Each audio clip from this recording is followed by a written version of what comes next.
For this variation of a lat pull down, we're really gonna add a reach to promote a little bit more shoulder blade mobility and control, and spine mobility to really target those areas, plus your lats. It's going to be great. So you're going to set up in the half kneel position. We wanna make sure that you are in not like a super anterior position. So we wanna be kind of more stacked here up on this leg.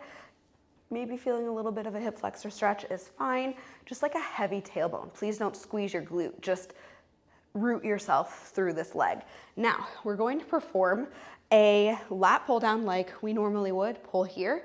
But as we lower the weight, as we get into that eccentric portion, we're gonna let it pull us into a nice big stretch all through here. So what that's gonna look like is actively reaching and punching forwards and rotating our chest away and side bending away as well. We're kind of getting all of those movements here, kind of like a nice big rotational movement, feeling that stretch and then reversing those movements and coming back here.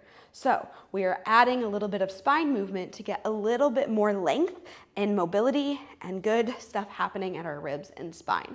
Now, as we're doing this, we are getting into our end ranges of motion. We are not just kind of going here and stopping. We are reaching actively. Notice how my shoulder blade's coming up to my ears. Most people have shoulder blades that have been stuck down and back for too long. Your shoulder blades need to be strong and mobile in lots of different positions. So free your scaps, let them move. Also add a little bit of a crunch down here on the side to get a little bit more strength and full range of motion. So you're building strength in all of the positions.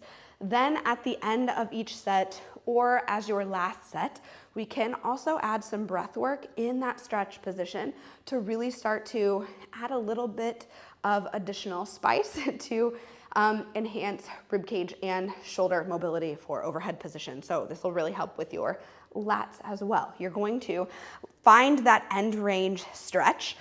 We're gonna sit here for a minute. We're gonna inhale into the stretch. So you wanna feel like you're inhaling into that rib cage. As you exhale, you're gonna crunch on the side a little bit more and sink into that stretch a little bit more. And you can do this for anywhere between 3 to 5 breaths, or even just 1 to 2 if it's in between your sets. That's also fine.